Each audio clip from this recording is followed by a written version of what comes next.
كما يحيي الأرض الميت بماء المطر যেমনি ভাবে আসমান থেকে মৌসুমধারে বৃষ্টি পড়ার ফলে শুকনা জমিনগুলি তরুতাজা হয়ে যায়, এমন ভাবে কোরআন হাদিসের আলোচনা শোনার দ্বারা আমার আল্লাহ রব্বুল আলামিন মুর্দা কলবটাকে জিন্দা করে দেয়। ওয়ালা আলি মুহাম্মাদ কামা সাল্লাইতা আলা ইব্রাহিম ওয়ালা আলি ইব্রাহিম ইন্নাকা হামিদুম মাজিদ। আল্লাহুম্মা বারিক আলা মুহাম্মাদিন ওয়া আলা আলি মুহাম্মাদ কামা বারাকতা আলা ইব্রাহিম ওয়া আলা আলি ইব্রাহিম ইন্নাকা হামিদুম মাজিদ। বালাগাল উলা বিকামালিহি কাশাফাদ দুজা বিজামালিহি হাসুনাত জামিউ খিসালিহি সাল্লু আলাইহি ওয়া আলিহি। কোরআন হাদিসের আলোচনা শুনলে কি লাভ হবে? ইন্নাল্লাহ তাআলা ইউহিল কালবাল মাইতা বিনুরিল হিকমা। নিশ্চয়ই আলেম উলামায়ে কেরামের জ্ঞান গর্বের আলোচনা শোনার দ্বারা, কোরআন হাদিসের আলোচনা শোনার দ্বারা আল্লাহ রব্বুল আলামিন মুর্দা কলবটাকে জিন্দা করে দেয়। কিভাবে জিন্দা করে আমাদের জানার দরকার আছে না নাই? কিভাবে আমাদের ধীর চিন্তা হয়? প্রতিটা মানুষের পাপ স্তনের 2 আঙ্গুল নিচে এক টুকরা গোশত আছে, এর নাম হইল কলব। আমাদের দাওয়ের মধ্যে যদি মরিচা পড়ে যায়, আমাদের কুদালের মধ্যে যদি মরিচা পড়ে যায়, পরিষ্কার করার মতো ব্যবস্থা আছে না নাই?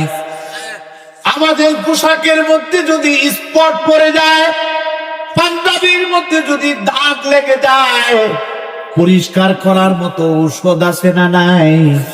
কিন্তু ভাইয়েরা, বন্ধুরা আমার, আল্লাহ রব্বুল আলামিন আমাদের কলবের মধ্যে যে আমাদেরকে কলব দান করেছেন, কলবের মধ্যে যদি দাগ লেগে যায়, এটা পরিষ্কার করার মতো দুনিয়ার কোনো ঔষধ নাই, দুনিয়ার কোনো ডাক্তার নাই, দুনিয়ার কোনো কবিরাজ নাই। ঔষধ হইল একমাত্র মাওলার জিকির। বলেন সুবহানাল্লাহ। ওয়াজ মাহফিল গুলি হলো মাওলার জিকির, নামাজ পড়া হইল মাওলার জিকির, কোরআন তিলাওয়াত করা হলো মাওলার জিকির। এই সমস্ত জিকির গুলির দ্বারা আল্লাহ রাব্বুল আলামিন আমাদের মুর্দা কলবটাকে জিন্দা করে দেয়। কেমনে জিন্দা করে? কামা ইউহিল আরদাল মাইতা বিমাইল মাতার। যেমনি ভাবে আসমান থেকে মৌসুমধারে বৃষ্টি পড়ার ফলে শুকনা জমিনগুলি তরুতাজা হয়ে যায়, এমন ভাবে কোরআন হাদিসের আলোচনা শোনার দ্বারা আমার আল্লাহ রব্বুল আলামিন মুর্দা কলবটাকে জিন্দা করে দেয়। তাহলে আমাদের শোনার দরকার আছে না নাই?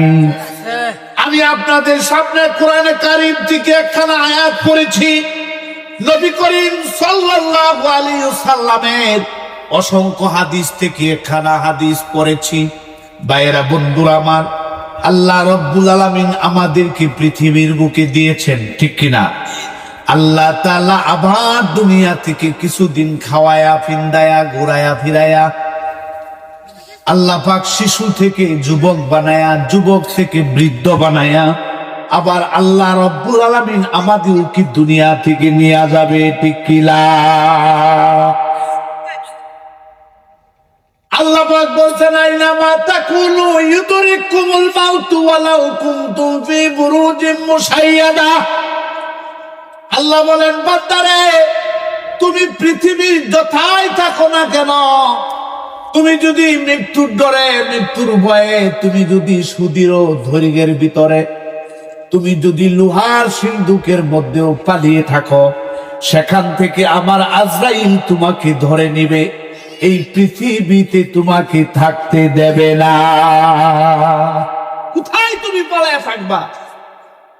যেখানেই পালিয়ে থাকো সেখানেই তোমাকে আজরাইল পাকড়াও করবে।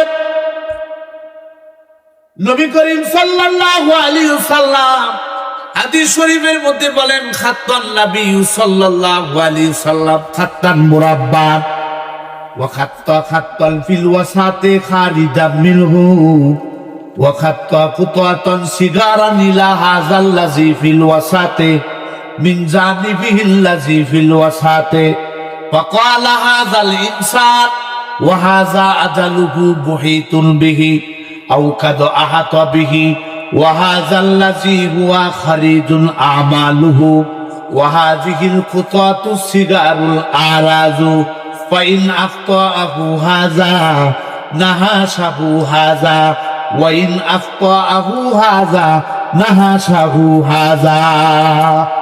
হযরত আব্দুল্লাহ রাদিয়াল্লাহু তাআলা আনহু হইতে বর্ণিত, নবী করিম সাল্লাল্লাহু আলাইহি ওয়াসাল্লাম একবার 4 কোণ বিশিষ্ট 4টা রেখা যুক্ত একটা নকশা আঁকলেন। এই নকশার মাঝখানে আবার লম্বা একটা রেখা টানলেন। রেখাটা নিয়ে ভিতরে কতগুলি ছোট ছোট রেখা টানলেন। রেখা টানার পরে আল্লাহর রাসূল বললেন, ফাকালা হাযাল ইনসান, মাঝখানের লম্বা রেখাটা হইল, মাঝখানের রেখাটা হইল মানুষ, আর বাহিরে যে অংশটা চলিয়া গেছে এইটা হলো তার জীবনের আশা ভরসা।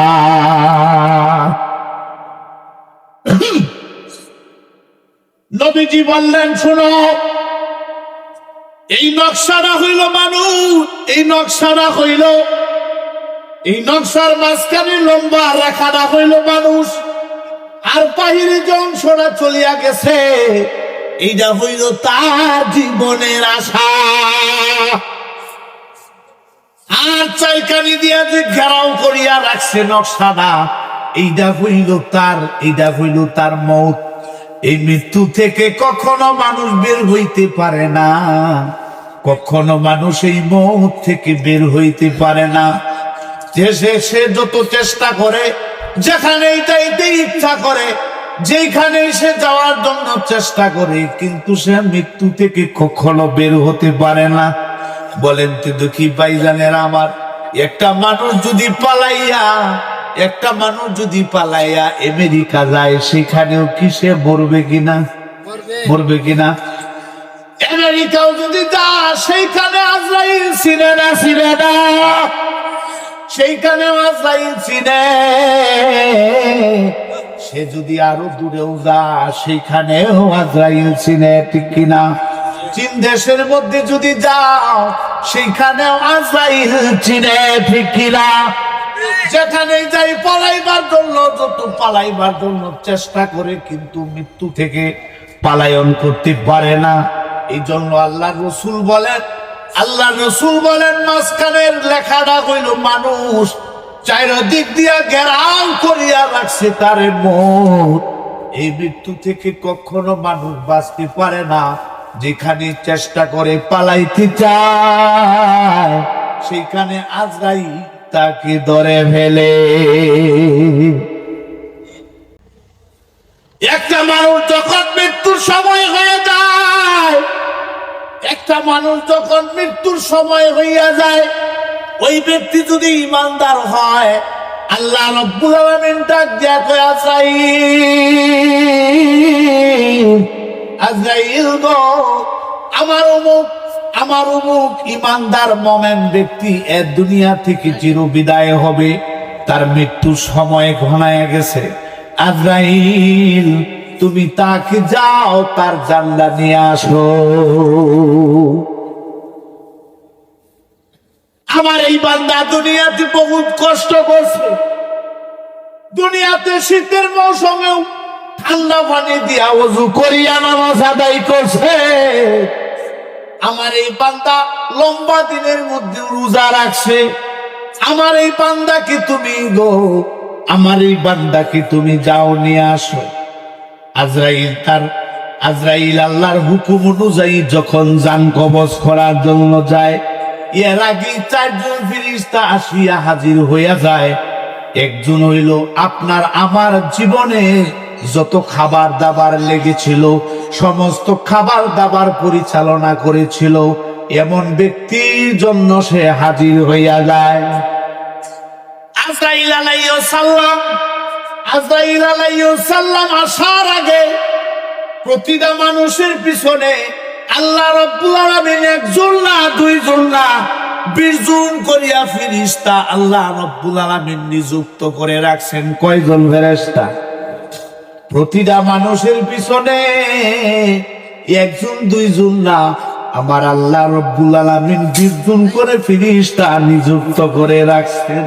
আজরাইল আলাইহিস সালাম আসার আগে প্রতিটা মানুষের পিছনে আল্লাহ রাব্বুল আলামিন 1 জন না 2 জন না 20 জন করিয়া ফেরেশতা আল্লাহ রাব্বুল আলামিন নিযুক্ত করে রাখছেন। কয়জন ফেরেশতা? প্রতিটা মানুষের পিছনে 1 জন 2 জন না, আমার আল্লাহ রাব্বুল আলামিন 20 জন করে ফেরেশতা নিযুক্ত করে রাখছেন। আমরা যখন ঘুমাই, আমরা ঘুমায়া গেলেও আমাদের বুক দিয়া কোনো কিছু ঢুকতে পারে না, আমাদের কান দিয়াও কোনো কিছু ঢুকতে পারে না, কান দিয়াও কোনো কিছু ঢুকতে পারে না, নাক দিয়াও কোনো কিছু ঢুকতে পারে না, মুখ দিয়াও কোনো কিছু ঢুকতে পারে না। কেননা আল্লাহ রাব্বুল আলামিন ফেরেশতা নিযুক্ত করে রাখছেন। ফেরেশতারা সব পাহারা দেখুন, সুবহানাল্লাহ। মৃত্যুর সময় যখন গণায়া যাবে, আল্লাহ যখন আজরাইলকে বলবে, আজরাইল আর দেরি করিও না, আমার নেককার মুত্তাকি বান্দাটাকে তুমি নিয়ে আসো। আজরাইল আলাইহিস সালাম আসার আগে 4 জন ফেরেশতা আসিয়া হাজির হবে। একজন আসিয়া বলবে, এই উমুক রে, আমি তোমার খাদ্য সংগ্রহের কাজে নিয়োজিত ছিলাম। তুমি জীবনে যত খানাগুলি খাইতা, সমস্ত খাউনগুলি আমি তোমারে যোগায়া দিতাম। এবার না বহুত চেষ্টা করিয়া দেখলাম, আমি তাম পৃথিবী তছনছ করিয়া দেখলাম। পৃথিবীর পূর্ব থেকে পশ্চিম, পশ্চিম থেকে পূর্ব, উত্তর থেকে দক্ষিণ সমস্ত এলাকাগুলি আমি ঘুরিয়া ঘুরিয়া দেখছি, কোথাও আমি তোমার জন্য 1 লুকমা খাবার পাই নাই। এ আমার বান্দা, এই আল্লাহর বান্দা, শুনো, কোথাও তোমার জন্য কোনো খাবার পাই নাই। তাই আমার মনে সাক্ষী দে, আর তুমি আর এই জীবনে, তুমি আর দুনিয়াতে থাকবে না, তোমার জীবন লীলা শেষ হয়ে গেছে। যাও যাও, এখন আমি তোমার কাছ থেকে চিরবিদায় হইয়া যাইতেছি, তোমার সাথে আর জীবনেও আমার দেখা হবে না। এই ফেরেশতাও চলিয়া যাবে। দ্বিতীয় নম্বরের ফেরেশতা সালাম দিয়া আসিয়া বলবে, এ উমুক রে, আমি তোমার পানি সরবরাহের কাজে নিয়োজিত ছিলাম, আমি তোমাকে পানি সরবরাহ করিয়া দিতাম। আজকে আমি তামাম পৃথিবী পূর্ব থেকে পশ্চিম, পশ্চিম থেকে পূর্ব, তামাম পৃথিবী তছনছ করিয়া সারাটা পৃথিবী ঘুরিয়া ঘুরিয়া দেখলাম, তোমার জন্য 1 ফুটা পানি পাইলাম না। এই আল্লাহর বান্দারে, আমার মনে সাক্ষী দে, তুমি আর এই দুনিয়াতে থাকতে পারবা না। তোমার জন্য যেহেতু 1 ফুটাও পানি পাইলাম না, আমি তোমার কাছ থেকে চিরবিদায় হয়ে গেলাম।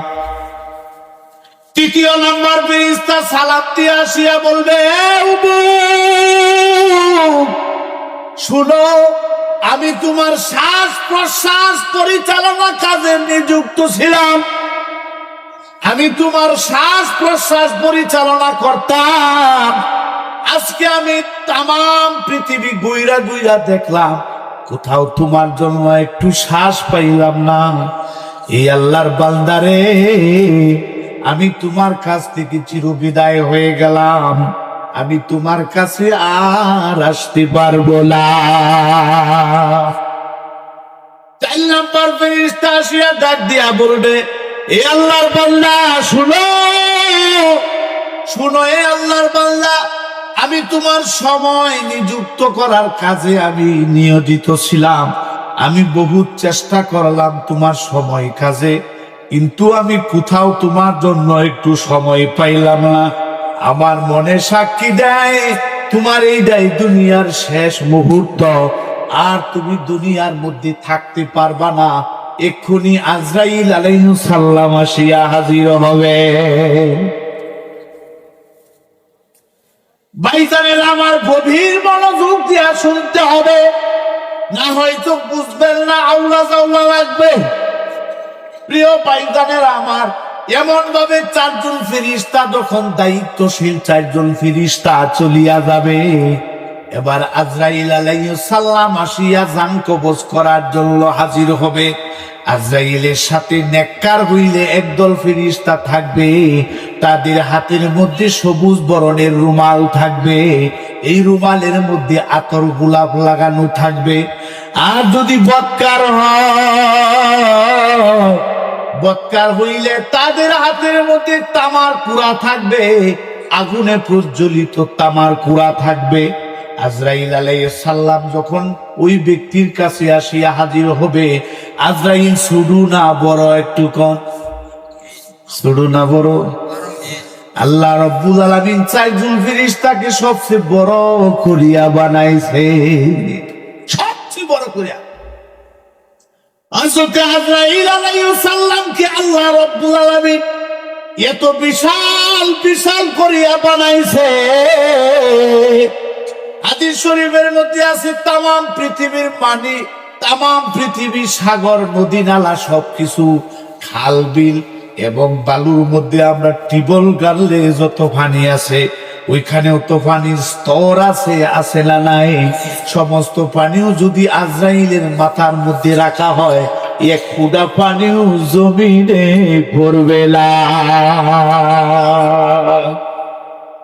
এত বিশাল হযরত আজরাইল আলাইহিস সালাম, এক ফুটা পানিও জমিনের মধ্যে পড়বে না, এত বিশাল। হযরত আজরাইল আলাইহিস সালামের এক হাত থাকবে মাশরিকে, মাশরিক হইল পূর্ব দিকে, আরেক হাত থাকবে মাগরিবে, মাগরিব হইল পশ্চিম দিকে। এত বিশাল বড় হযরত আজরাইল আলাইহিস সালাম হইয়া যাবে। আজরাইল আলাইহিস সালামের 2টা চক্ষু হবে বড় বড় নীল বরণের। হায় হায়, যার কাছে আজরাইল আলাইহিস সালাম আসিয়া হাজির হইয়া যাবে, সেই দেখতে পারবে 2টা চক্ষু হবে বিশাল বড় বড়, এক একটা চক্ষু পুষ্করির মতো বড় বড় হবে, পুকুরের মতো বড় বড় হবে, নীল বরণের চক্ষু হবে। আজরাইলের শরীরের মধ্যে কালো কালো পশম থাকবে, পশমের গোড়া দিয়া আগুন বের হইতে থাকবে, আগুনের গুলডা বের হইতে থাকবে। হযরত আজরাইল আলাইহিস সালাম যখন নাকি তার জান কবজ করবে, এমন কষ্ট হবে, নাফরমান যদি হয়, বেঈমান যদি হয়, বেনামাজি যদি হয়, আলেমদের কাছে যদি না আসে, এমন মানুষ আছে আলেমদের কথা শুনলেও আসতে মনে রাজি হয় না, আছে না নাই? বুঝবেন এদের কপাল ফুরছে। আলেমদের কি মহাব্বত করা স্বয়ং নবীরে মহাব্বত করা। যত বড় বড় কোম্পানি আছে, এদের কি অফিস ঘর নাই? একটা বাঙ্গালির ব্যবসায়ী, তারও একটা অফিস ঘর আছে, আছে না নাই? একটা আপনার কোম্পানিওয়ালা, এদেরও একটা অফিস ঘর আছে না নাই? আমার আল্লাহ তাআলা আসমান বানাইছেন, জমিন বানাইছেন, পাহাড় বানাইছেন, আল্লাহ তাআলা নদী নালা খাল বিল সবকিছু বানাইছেন। আল্লাহ পাকের কি অফিস আছে না নাই? আল্লাহ তাআলার অফিস আছে। অফিসটার নাম কি জানেননি?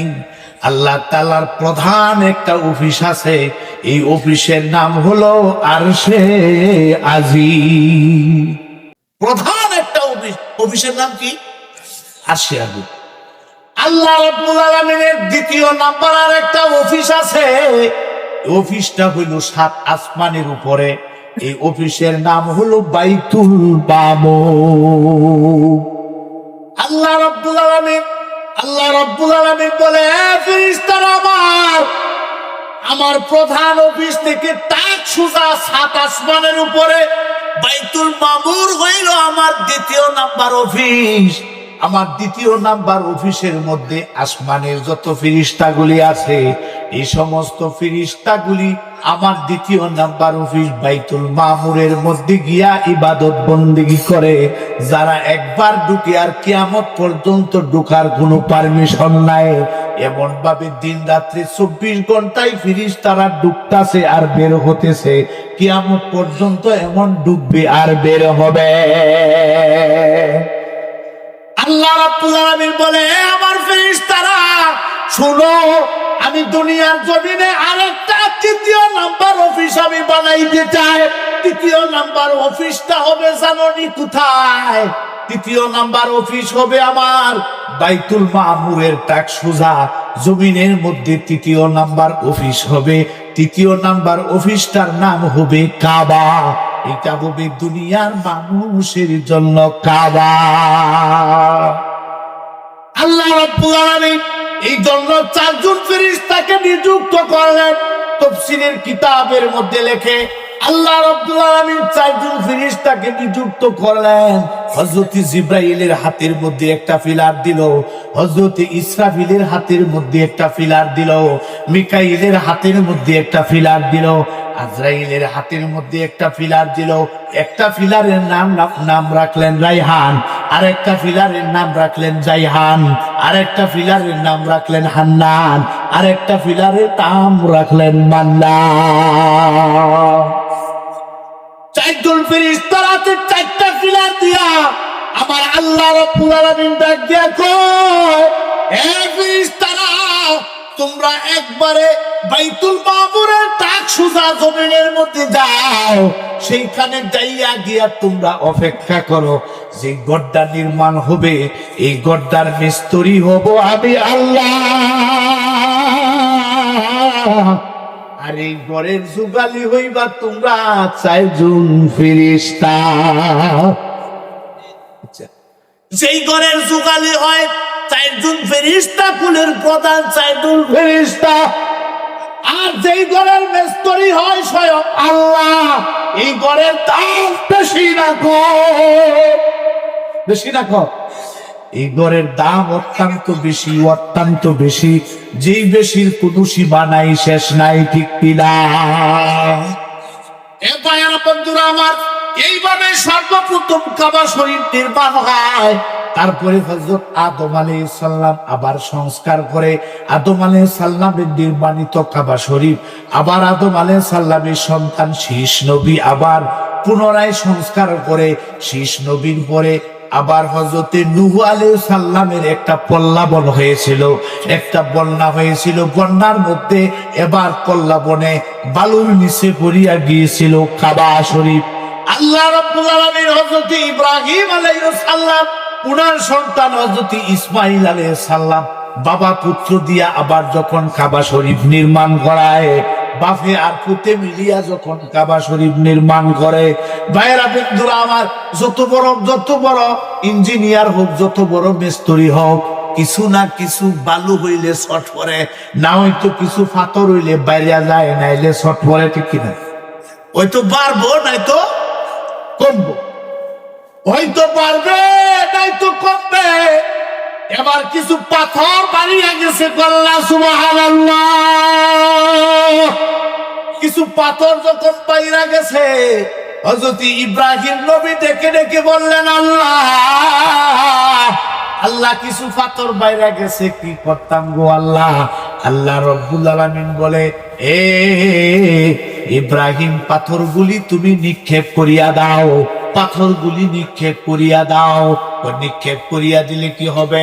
ওই পাথর যেই জায়গার মধ্যে পড়বে, কিয়ামতের একদিন আগে হইলেও মসজিদ হবে।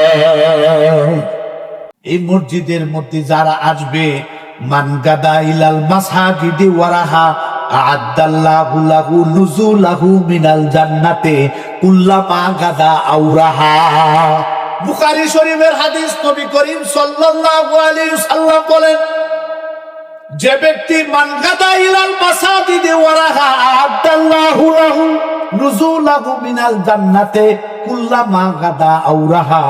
নবী করিম সাল্লাল্লাহু আলাইহি ওয়াসাল্লাম বলেন, যে ব্যক্তি সকাল সন্ধ্যায় মসজিদের মধ্যে আসে, ওই ব্যক্তিকে আল্লাহ রাব্বুল আলামিন তার জন্য জান্নাতের মধ্যে মেহমানদারির ব্যবস্থা করে রাখে।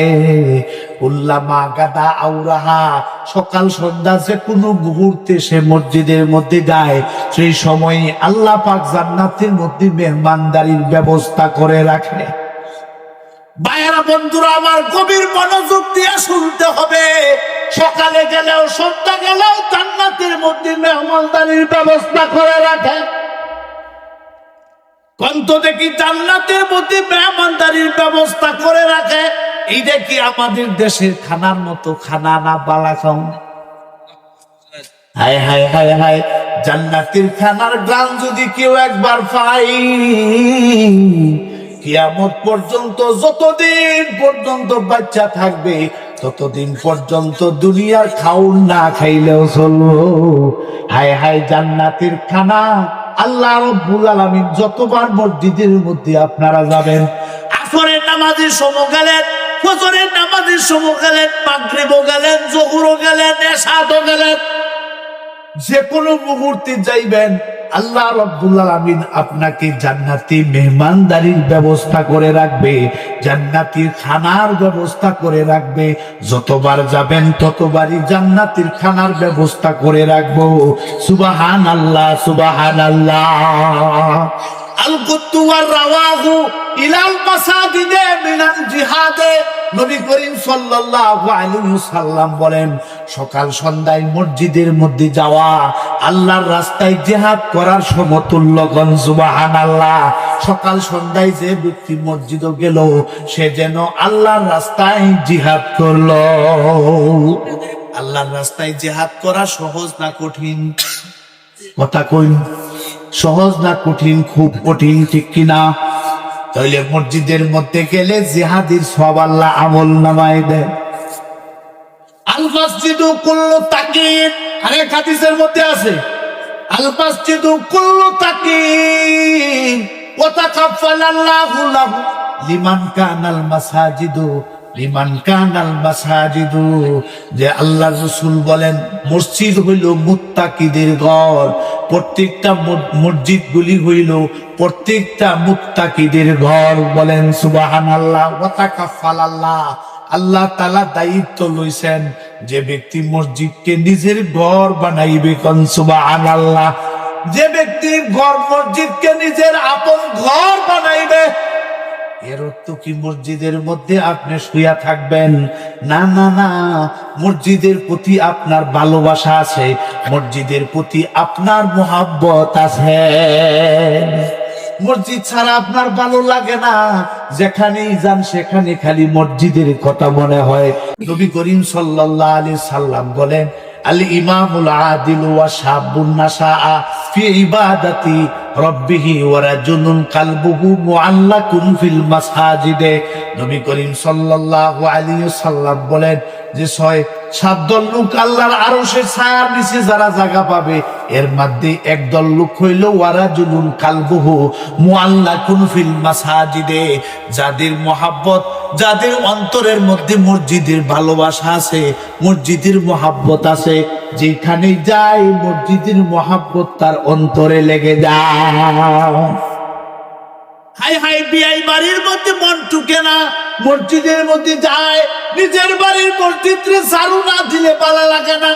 ইমাম সাহেবরে কয় না ঝাড়ু দিবার লাইগা, যে ব্যক্তি আল্লাহর ঘর মসজিদ ঝাড়ু দিবে, আল্লাহ পাক তার অন্তরটারে পরিষ্কার করে দিব।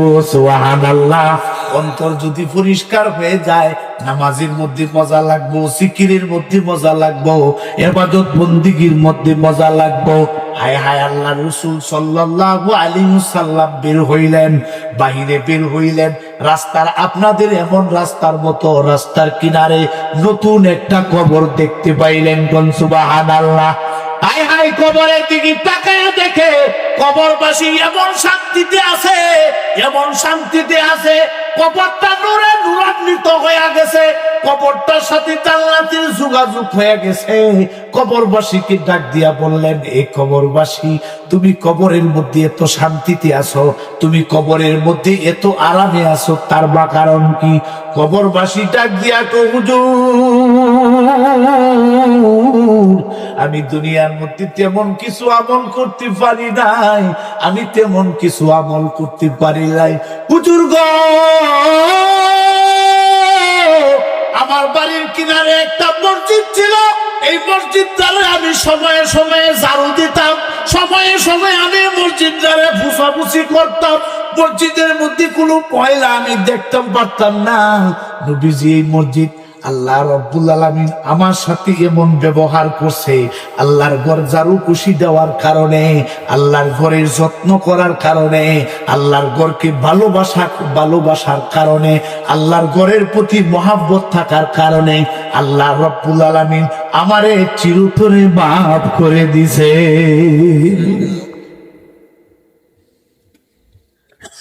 আল্লাহর ঘরকে ভালোবাসা করার কারণে আল্লাহ রাব্বুল আলামিন আমাকে মাফ করে দিয়েছে।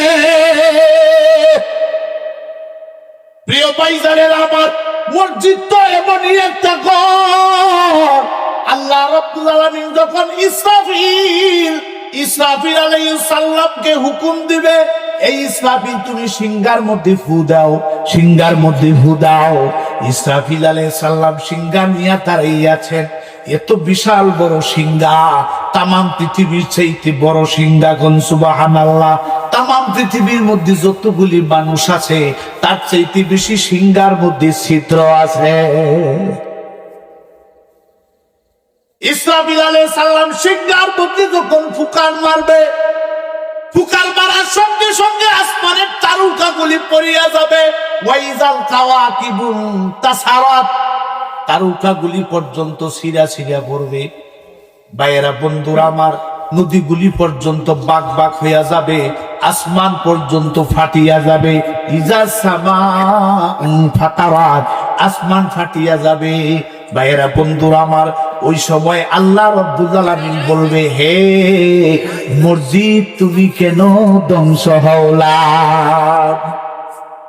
মসজিদকে বলবে, মসজিদ, হে মসজিদ, তুমি কেন ধ্বংস হওলা? মসজিদ বলবে, আল্লাহ, ধ্বংস হব না, ধ্বংস হব না। কেন ধ্বংস হইবা না? কারণ জন্য ধ্বংস হইব না, আমার যে আপনজন আছে, আমার আহাল আছে, আমার প্রতিবেশী আছে, আমার প্রতিবেশীর ছাড়া আমি ধ্বংস হব না। আল্লাহ বলবে, মসজিদ গো, তোমার আবার প্রতিবেশী কেডা? মসজিদ বলবে,